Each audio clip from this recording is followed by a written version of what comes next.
Hello everyone. मेरा नाम है एडवोकेट मनीष बंसी और जुडिशल लॉ क्लासेज में आप सभी का स्वागत है।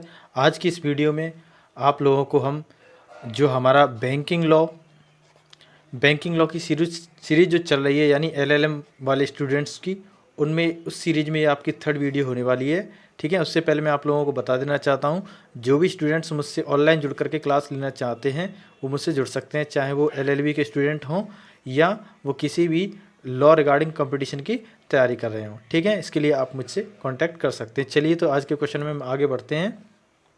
तो आज का जो क्वेश्चन हम देखने वाले हैं, क्वेश्चन नंबर 3 है ये।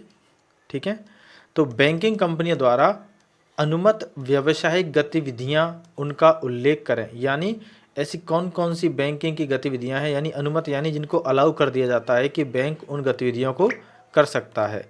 तो वो कौन कौन सी गतिविधियां हैं जिनको बैंकिंग कंपनियां कर सकती हैं। ठीक है, तो उस चीज़ को हम यहाँ पर डिस्कस करेंगे। भारतीय बैंकिंग कंपनी को बैंकिंग विनिमय अधिनियम 1949 के अंतर्गत विभिन्न प्रकार की व्यावसायिक गतिविधियां करने की अनुमति प्राप्त है। यानी धारा 6 के तहत बैंकों को वित्तीय सेवाओं से जुड़े कई महत्वपूर्ण कार्य करने का अधिकार दिया गया है, लेकिन कुछ कार्य ऐसे हुए जिन पर उन्हें रोक लगाई गई है। तो नॉर्मल सी बात है, बैंकिंग कंपनी को बहुत से ऐसे कार्य हैं लेकिन वो केवल फाइनेंशियल काम उनको दिए गए हैं, लेकिन साथ में कुछ ऐसे भी काम हैं जिन पर पूरी तरह उनको रोक लगाई गई है। लेकिन यहाँ पे हम मोस्टली उन कामों को डिस्कस करेंगे जिनके लिए उन्हें अलाउ किया गया है कि आप इस प्रकार के कार्य कर सकते हैं। जिसमें नंबर 1, बैंकिंग कंपनियों द्वारा अनुमत व्यावसायिक गतिविधियां हम यहाँ पर देखने वाले हैं। और नंबर 2 पॉइंट में देखेंगे कि कौन कौन सी गतिविधियों पर उन्हें बैन लगाया गया है या रोक लगाया गया है कि आप उन गतिविधियों को नहीं कर सकते हैं।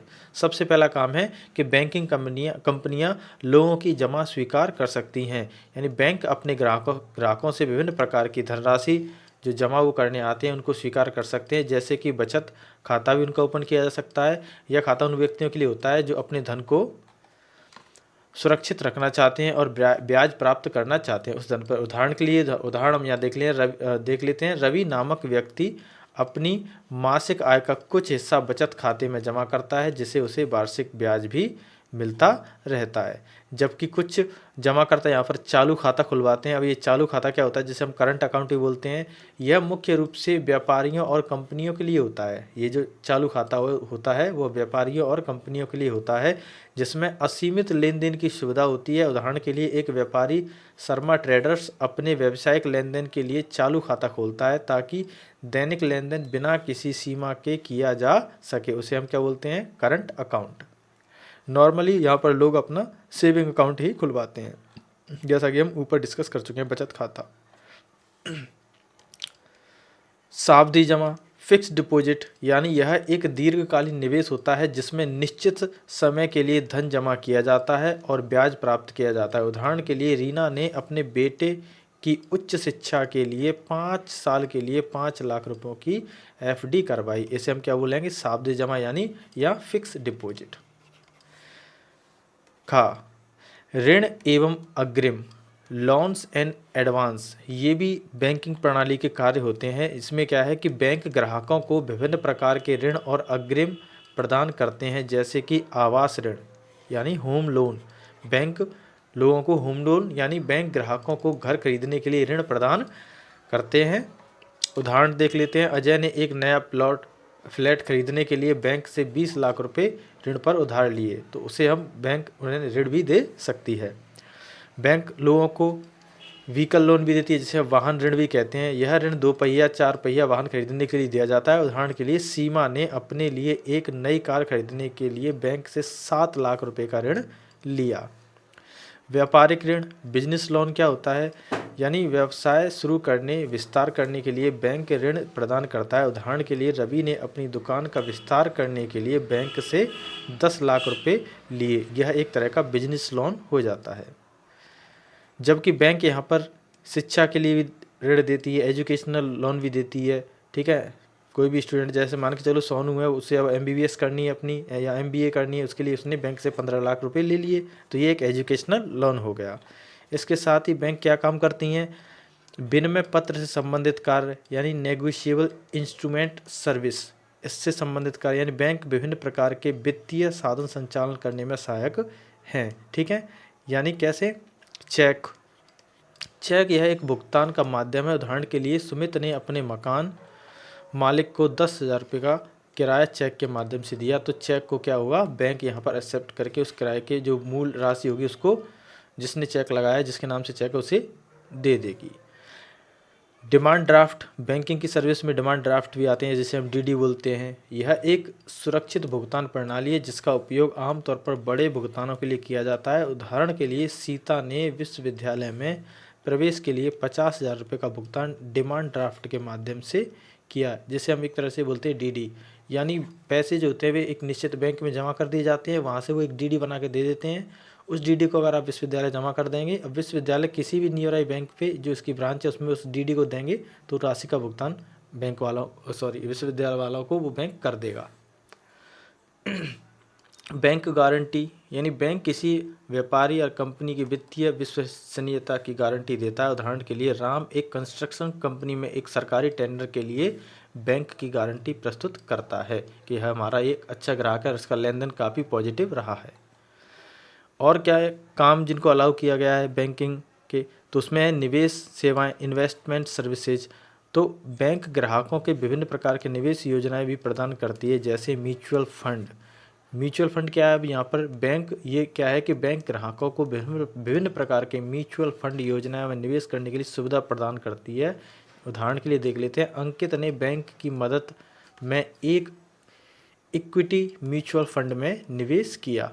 अब जैसे जैसे निवेश बढ़ेगा तो यहाँ पर अंकित का है, अंकित का भी लाभ यहाँ पर होगा। अगर वो जिस फंड में उसने निवेश किया अगर वो डाउन होगा तो उसका भी लॉस होगा। तो इस प्रकार के इन्वेस्टमेंट सर्विस भी यहाँ पर बैंक की ग्राहकों के लिए सेवा देती है। सरकारी प्रतिभूतियाँ, यानी गवर्नमेंट सिक्योरिटीज, बैंक सरकार द्वारा जारी किए गए बॉन्ड, जितने भी बैंक द्वारा जारी बॉन्ड किए जाते हैं उनको खरीदने और बेचने की सुविधा भी यहाँ पर बैंक प्रदान करता है। उदाहरण देख लेते हैं, बैंक ने एक ग्राहक को 10 साल की सरकारी बॉन्ड योजना में निवेश करने की मदद की। इस प्रकार से बैंक ग्राहकों के लिए मदद भी करती है सरकारी प्रतिभूतियों के बॉन्डों को बेचकर खरीदकर। विदेशी मुद्रा विनिमय, यानी फॉरेन एक्सचेंज सर्विसेज, ये क्या होता है? यानी इसमें विदेशी मुद्रा से संबंधित विभिन्न सेवाएं प्रदान की जाती है। विदेशी मुद्रा यानी अन्य देशों की मुद्राएं, ठीक है, उससे संबंधित सेवाएं भी बैंक यहाँ पर प्रदान करती है, उसको इसके लिए अलाउ किया गया है। जिसमें क्या है? Forex trading. फॉरेक्स ट्रेडिंग क्या होता है? बैंक ग्राहकों से विदेशी मुद्राओं की खरीद बिक्री की सुविधा प्रदान करती है कि ग्राहक विदेशी मुद्राओं को खरीद भी सकते हैं और उनकी बिक्री भी कर सकते हैं। बिक्री का मतलब यहाँ पर यह है कि उनको लेकर के वो बैंक में जमा भी करा सकते हैं, ठीक है। उदाहरण के लिए एक निर्यातक ने डॉलर में भुगतान प्राप्त करने के लिए अपने बैंक की मदद की, यानी डॉलर में भुगतान उसका रुपीज़ में प्राप्त करने के लिए उसने किसकी बैंक ली? उस व्यक्ति ने किसकी मदद ली? बैंक की। तो यहाँ पर विदेशी मुद्रा का भी फॉरेक्स, जैसे हम ट्रेडिंग बोलते हैं, उसकी भी सेवा यहाँ पर बैंक प्रोवाइड कराती है। विदेशी प्रेषण। विदेशी प्रेषण क्या होता है? बैंक, यानी बैंक जो होती है विदेश में धन भेजने और प्राप्त करने से संबंधी भी सेवाएं प्रदान करती है कि विदेश में अगर भारत से कोई पैसे भेजेगा तो यहाँ से बैंक में वो जमा कराएगा और वो बैंक जो है विदेश में जिसको वो भेजना चाहता है उसको वहाँ पर ट्रांसफ़र कर देगा उतने पैसों को। यानी जैसे कि सुमन के बेटे ने अमेरिका से भारत में अपने माता पिता के लिए बैंक के माध्यम से $5,000 भेजे। इसके साथ में बैंक जो है अन्य बैंकिंग सेवाएं भी देती है, जैसे लॉकर सुविधा, ठीक है, ग्राहकों की कीमती वस्तुएं उसमें रखी जाती हैं। उदाहरण के लिए नीलम ने अपने गहने बैंक के लॉकर सुविधा में सुरक्षित रखे। क्रेडिट कार्ड और डेबिट कार्ड की सुविधाएं, ठीक है, इनके माध्यम से, यानी अजय ने अपने बैंक के द्वारा जारी क्रेडिट कार्ड से ऑनलाइन शॉपिंग की। इसके साथ में मोबाइल बैंकिंग की सुविधाएं, जिसमें हम आजकल के देख रहे हैं ऑनलाइन शॉपिंग हो गई, फ़ोन पे हो गई, गूगल पे हो गई, इस प्रकार की सेवाओं का भी बैंकों के जरिए उपयोग में लेते हैं। इसके बाद में जो अपना सेकंड जो पॉइंट है वो ये है कि बैंकिंग कंपनी द्वारा निषेध जो काम रोक दिए गए यानी प्रोहिबिटेड कर दिए जाते हैं वो कौन कौन सी गतिविधियां होती हैं।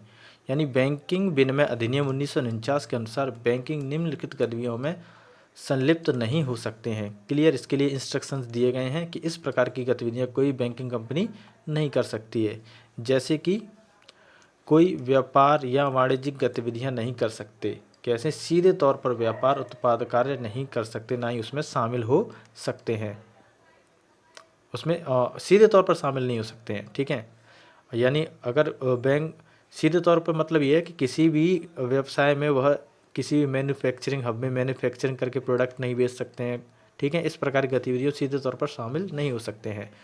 अचल संपत्ति का व्यापार नहीं कर सकते हैं। बैंक केवल अपनी बैंकिंग आवश्यकताओं के लिए संपत्ति खरीद सकते हैं, लेकिन उसका व्यापार के लिए उद्देश्य नहीं कर सकते हैं। यानी किसी की ज़मीन खरीद के किसी को बेचना, लाभ प्राप्त करना, इस प्रकार की गतिविधियाँ नहीं कर सकते हैं। सट्टेबाजी और जुए से संबंधित लेन देन नहीं कर सकते हैं। तो बैंकिंग प्रणाली किसी भी सट्टेबाजी और जुए संबंधी लेन देन नहीं कर सकते हैं। तो यहाँ पर मेनली कंक्लूजन हमारा ये निकलता है कि बैंकिंग विनिमय अधिनियम 1949 की जो धारा 6 है उसके अनुसार बैंक की जो विभिन्न वित्तीय वाणिज्यिक जो सेवाएं हैं वही प्रदान कर सकते हैं, किसके अकॉर्डिंग, सेक्शन 6 के अकॉर्डिंग, लेकिन प्रत्यक्ष व्यापारिक गतिविधियों में संलिप्त नहीं हो सकते हैं। इससे बैंकिंग प्रणाली में पारदर्शिता और स्थिरता बनी रहती है। तो ठीक है स्टूडेंट्स, ये थी आज की वीडियो। आशा करता हूँ ये वीडियो आपके लिए हेल्पफुल रहे। इसी प्रकार की वीडियो देखने के लिए चैनल को सब्सक्राइब जरूर कर दें जिन बच्चों ने सब्सक्राइब नहीं कर रखा है। और मैं आपसे ये भी कहना चाहूँगा कि आप एक बार मुझसे ऑनलाइन क्लास भी लेकर देखिए, क्योंकि फेस टू फेस आपको जो टॉपिक समझ में आएगा वो अमूमन आपको जो ऑनलाइन क्लासेज इस तरह से यूट्यूब पे मिलेंगे उससे कई गुना बेटर रहेगा। ठीक है, चलो इसी के साथ थैंक यू।